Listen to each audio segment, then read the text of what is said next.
Today's date is 4 March 2022, and I have the pleasure of interviewing Lieutenant Colonel Michael Thompson. We're here in Northern Virginia.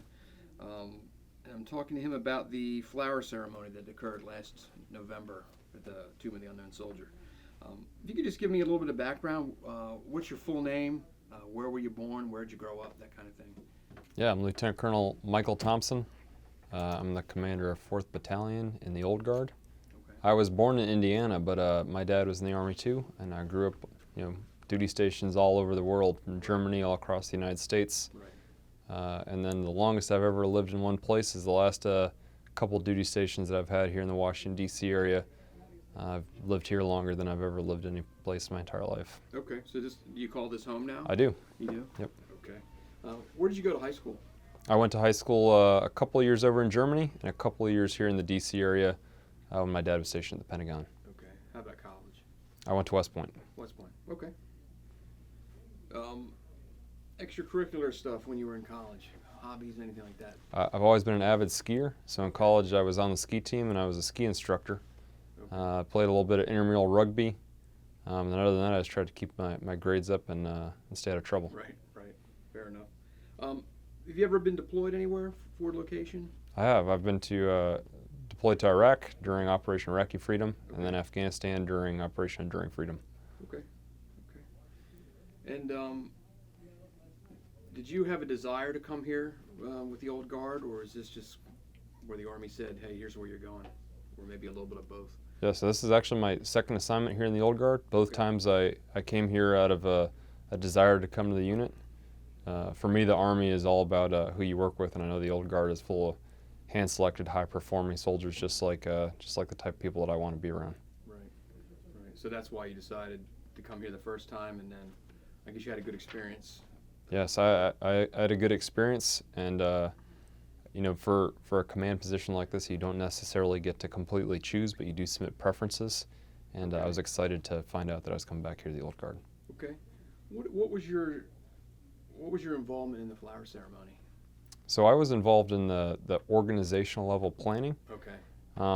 Really, I'm 2 levels above the platoon that guards the Tomb of the Unknown Soldier. Okay. So while the platoon is part of our unit, they're operating 24 hours a day, 365 days a year, and they're one platoon of 3 platoons in that company of 6 companies that are in the battalion.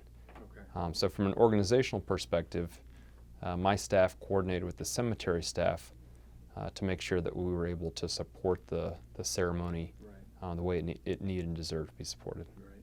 What kind of challenges did you face? Because this is something totally different than they normally do. Yeah, so I think initially there were some concerns about a change to business as usual, but right away we realized that it would be such a great opportunity that the change was pretty warranted. Right. And I think once we got everybody moving in the same direction, we got the ship Right. steered in the right direction. Right. A lot of folks really came through and saw the opportunity for what it was. Right. Some of the changes that occurred were the mat was moved, where the sentinels walk. I know they're very regimented. Everything is the same all the time, or try to be at least. What kind of challenges did that pose from your perspective, moving the mat and changing where those guys were? So, from my perspective, I think that the Sentinels have already proven that they can train to a really high standard. Right. And so I was more concerned about how would this achieve the goal that we were trying to achieve by holding the ceremony in the first place. Not necessarily the impact on the Sentinels. My thought was, Right. hey, is this feasible? Okay. Can we do it and make it look the way that we want it to look and the way that the American public would want it to look? Ultimately, I wanted as people came through and they were able to place a flower, I wanted them to see the Sentinel and gain the same trust and confidence in the United States Army that they would when they see the Sentinel on any other day. Right. What kind of challenges did it pose for the Sentinels? I mean, they have their interaction with the public now is different. They're a little bit closer to the public. The public is in a spot they're not normally allowed to be in. I think just from talking to Sentinels that it took them a little bit out of their comfort zone. Right. I'm glad that they were able to kind of see it as a challenge and then adapt and overcome. because they really see a different situation every time they go out there on the plaza. There's always some type of some distraction or some small change that they're adapting to. Right. I think that this was just one that was a little bit, it was one they hadn't seen before. Right. It was probably tough to wrap their mind around it at first. Yeah. I'm assuming you were out there those 2 days? Yes, we went and stopped by several times. I wasn't there continuously, obviously, but we were there from the second it went live, and I think we stayed for about a few hours the first day. Right. And then we went back the first evening to kind of watch it wrap up, and then the same thing the second day. Right. What were your observations? I was surprised at the number of people that came out, even though a lot of venues had been closed down for a long time. I wasn't sure whether the estimates of the crowds that would show up were accurate, overestimated, or underestimated. I think the crowd that formed kind of met my expectations of best case scenario. And the types of people that were there, they seemed to be, whether they knew that it was happening or whether they found out when they got there, they seemed to be equally excited, patient, and also respectful. Was there anything that stood out, any groups of people that stood out or individuals? I noted that there were kind of people from all walks of life all standing right next to each other in line. I noticed that kind of toward the front of the line on the first day, there were some backpackers that looked like they had shown up at the tomb, not really knowing what was going on. They just happened to stumble upon it, and they were in line right next to a senator and his family who came there specifically for the event, but just based on the time they'd both arrived, they were right there in line together. They seemed to have the same goal and the same purpose for coming through. That was Senator Cotton? Yes. Yep. What do you think that mission or that goal that people had? Why do you think they wanted to go do that? What motivated them to lay that flower, do you think? I think a lot of the people that came through had been to the Tomb of the Unknown Soldier before. They were impressed and kind of inspired, and they were in awe of it the first time they were there.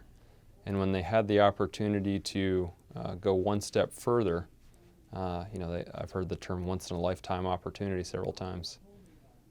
They couldn't help but take advantage of it.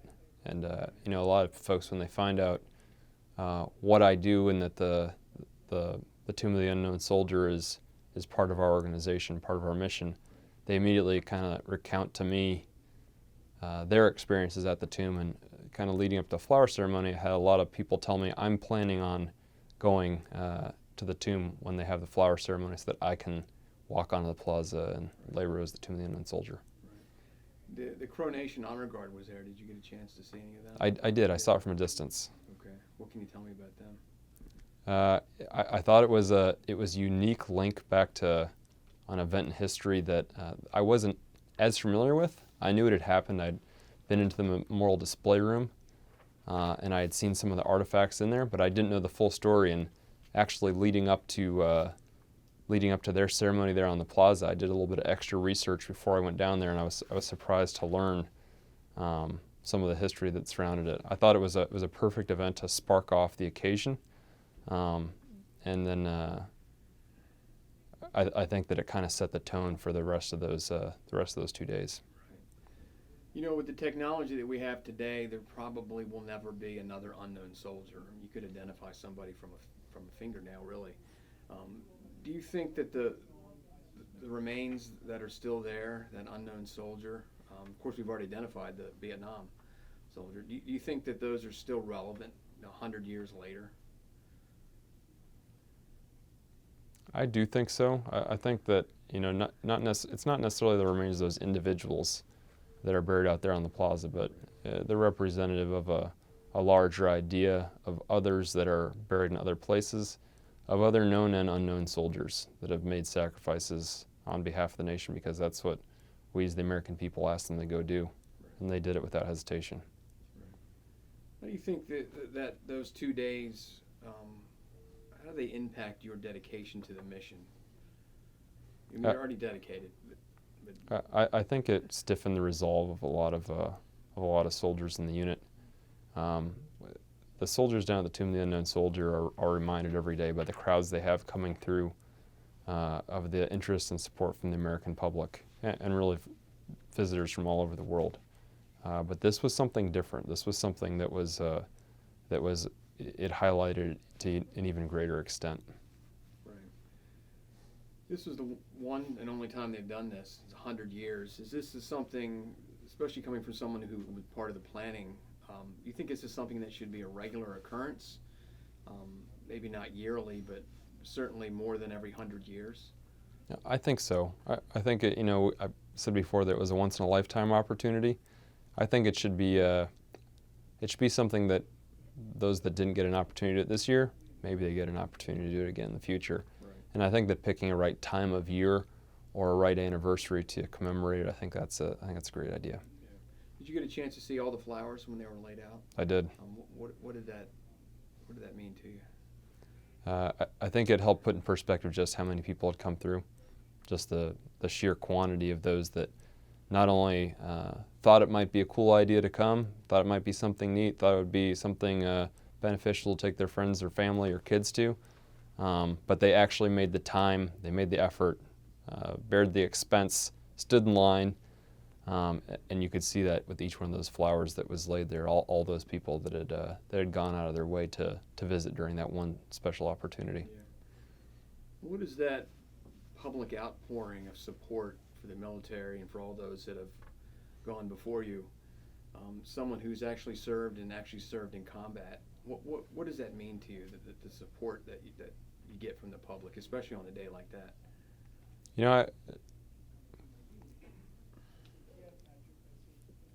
I have friends and fellow soldiers who've been killed in action, and to see the public coming through like that, I think it kind of reinforces my belief that that the public has the trust and confidence in the American soldier, and the trust and confidence is us as leaders in the Army to care for America's sons and daughters, even if it means taking them to fight and win the nation's wars. Do you think, there's been a lot of times in this country's history where the service members have not been appreciated like they should. Guys that just went and did a job, did what they were told to do. You think that we do a good job now as a society with appreciating the service and sacrifice that men and women in uniform make? I think we certainly do a better job now than we have at some points in the past. And I hope that anyone that didn't feel appreciated in the past is able to look at an event like this flower ceremony and reflect on their service and be proud of it. What's your overall opinion now that you've had time to look back on it, of the flower ceremony, how it went, that kind of thing? I was unsure how it would turn out. I was unsure what the popularity would be. I didn't know whether it would be recognized as an event afterwards that we'd want to repeat in the future, or maybe something that we said, okay, that's good to do once. But I think looking back on it now, it's clear that it's an event that should happen again. I don't know what the right frequency is, but it should definitely happen again at some point moving forward. Right. One of the reasons we do these interviews is to capture your thoughts, your experiences, so somebody in the future might see this. I'm hoping sometime in the future, 50 or 100 years from now, somebody might watch this. What message would you like to convey to that person? I know that's a deep question. Yeah, that's a tough one. I think that as soldiers and anybody that's kind of part of our profession, as they look back, they always talk about the way it was and how hard it was back when they were doing it. I think that I'd let whoever that person is in the future know that just like a lot of the tough challenges that I faced in the Army, whether it's in training or in combat or kind of in just the daily grind, that hey, if I can do it, you can too. And there's hundreds of thousands and millions that have gone before you that have faced the challenges and succeeded. So I think don't be afraid to strive to get outside your comfort zone and do your best and be successful. None of us really know what the future holds, and who knows where your career will take you. When you look back on your career, is this a moment that you'll look look back on as maybe one of those top 5 moments in your career? Yeah, Service here at Arlington. I don't think I've fully come to appreciate it yet. I'm still in the mix every day and in contact about 24 hours a day and 7 days a week. I think that on the back end, I'll gain the perspective to be able to fully appreciate, hopefully what I've done well, and then probably some places where I could have done better also. But hopefully I'll err on the side of more wins than improves. Right. Is there anything that you want to talk about that we haven't talked about? No, I don't think so. Okay. Well, on behalf of the Americans of Wartime Experience, I thank you for sitting down and talking to us, and thank you for your service. Sure, thanks. Appreciate it.